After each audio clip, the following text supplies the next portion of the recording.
All right, guys, so we did the serve, we did the volley, we did the dinking. Now we're going over, in my opinion, the biggest shot in pickleball, and that is the return of serve.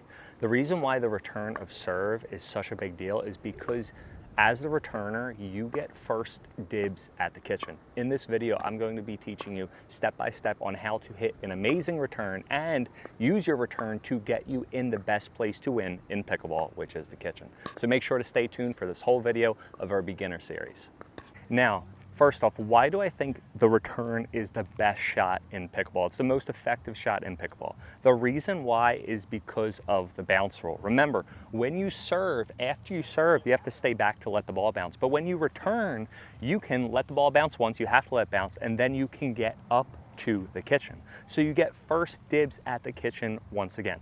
So the first thing with the return that you have to understand is you have to let the ball bounce. Once again, when you're returning, you have to let the ball bounce. Now, a lot of beginner players, they say, Tyler, where should I stand? Should I stand behind the baseline? Should I stand inside the kitchen? Well, the general rule of thumb is you have to let the ball bounce, right? And they can hit the ball in anywhere inside the box. So I'm going to stand a little bit behind the box. Once again, when I stand, guys, I'm going to stand a tiny bit behind this line, okay? The reason why is because I will always now get a ball that bounces in front of me and I can hit.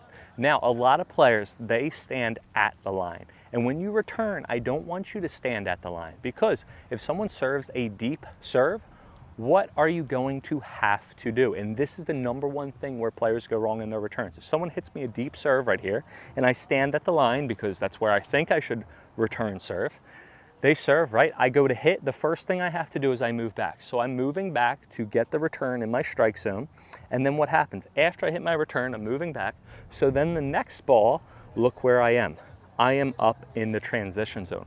Where do you want to be after your return, everyone? You want to be up at the kitchen. So instead of standing here, so I have to move back, I'm going to stand a couple steps behind the baseline. So now, watch, instead of moving back with my first movement, now watch what I'm going to do.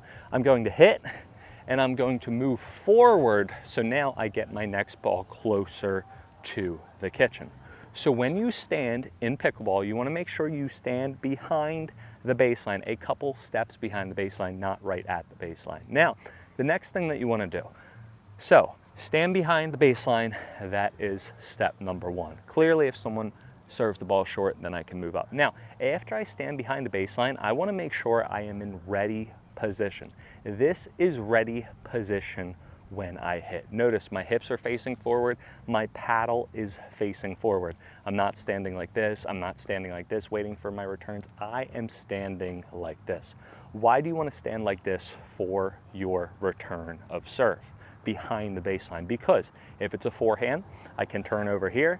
If it's a backhand, I can turn over here. So whichever way the ball goes, I'm either going to turn to that side or I'm going to turn to that side. Now, this is another big thing. When I stand behind the baseline, I want to make sure my feet are facing my opponent or the server. Once again, when I stand behind the baseline, I don't want to be standing straight ahead.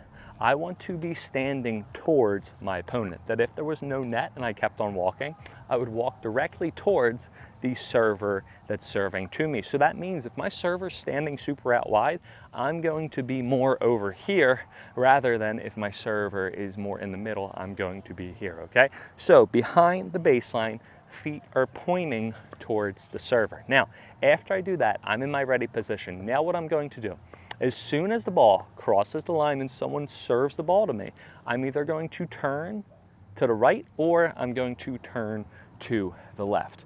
Notice when I turn, as soon as my brain recognizes if it's a forehand or if it's a backhand, my body's going to turn. Now this is a big deal, everyone. There are two components to the turn.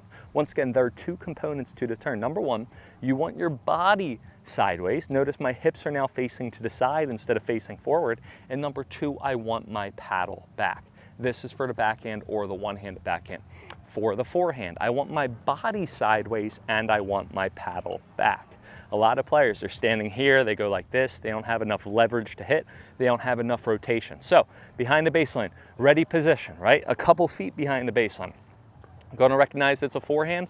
my body sideways, and my paddles back. I want you to pretend that you're in the Olympics. You are passing the baton. Here we are. So you're going and running, right? And you're passing the baton to the person. At least that's what works for me in my head, okay? Now, as soon as I turn my body and I take my paddle back, now you can move to the ball. Because we're starting back, now we're moving forward. And when you're moving forward in pickleball, you are in the best place to win. So the ball's going to bounce. I'm going to say it's a forehand in this example. So here we are. I'm going to turn sideways, taking my paddle back. I'm moving to the ball. I'm going to hit and watch. I'm going to keep on moving forward. If it is a backhand, I'm going to do the same thing. Notice I take my paddle back and turn my body before I move. Person serves it, paddle back, I move up to the ball, and I go and hit, and I keep on moving forward, okay? Keep on swimming, like they say in Finding Nemo. In pickleball, with universal rackets, you're going to say, keep on moving, keep on moving. You always want to make sure that you are moving forward. What you don't want to do is you don't want to serve or return and stop and then go up and hit the ball. Because if you stop after your return, you're going to be further back than what? If you turn, you kept on moving, keep on moving, right? And then you move all the way up to the kitchen. So make sure you keep on moving after your return so you could get to the closest, either closest to the kitchen or at the kitchen after your return, okay? Now, when I do this, again, I'm taking my paddle back and my body sideways. I am not moving to the ball and then taking my paddle back and turning sideways. I'm going to get the ball late. I want you to think, I'm not a big car guy, but you cannot go in your car until you put the car in drive. If you hit the gas and you're in neutral, it's not going to work. You cannot go to a ball until you put your car in drive, turn your body sideways, put the paddle back, and then move to the ball. If I'm like this, I can't go anywhere. I'm stepping on the gas, but I'm in neutral. I need to make sure my body's sideways and my paddle's back before I move to the ball. Now, when I return, I want to make sure I aim deep and I aim to the middle, especially when I'm playing doubles. If you're playing singles, aiming to the middle, getting rid of angle will make sure that it eliminates angle for your opponent. So if I hit a singles, if I'm playing singles and I go deep into the middle, it's going to eliminate where my opponent can hit. The more angle I create, the more angle my opponent can hit. For doubles, same thing with the angles, but then also magic middle, down the middle, solve the riddle, heat the griddle, play the fiddle, hope the fiddle, whatever. I can't keep going. I stop at heat the griddle, but magic middle, right?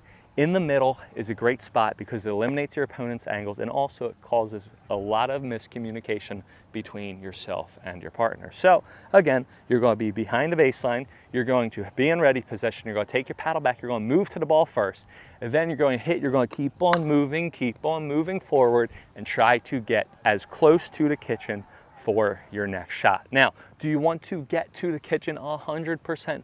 No, you might not be able to get to the kitchen, but you want to be in the best position possible and closest to the kitchen.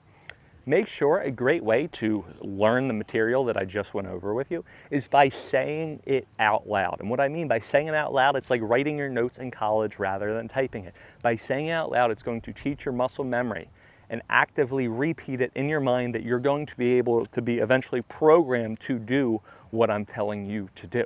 So, ready position. I'd literally say, if someone's serving to me, ready position, face my opponent behind the line, okay, ready position. Paddle back, turn, move forward, and hit. Again, ready position, paddle back, move forward, and hit. Or what you could do is you could say paddle back, move forward, bounce, and hit. Make up something with the material that we went over so you could say it out loud when you hit, when you're practicing, so you can teach your muscle memory so you can get it much faster. Now, that is how you return a ball in pickleball. Make sure you're behind the baseline, make sure you're in ready position, make sure you take your paddle back and turn your body, make sure you move forward and try to get up to the kitchen or as close to the kitchen as possible.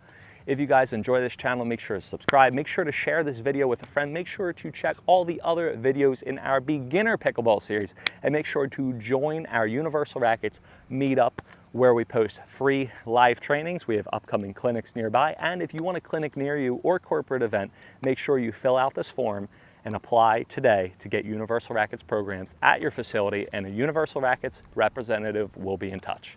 Have a great day, everyone. Happy hitting and good luck and good work on those returns.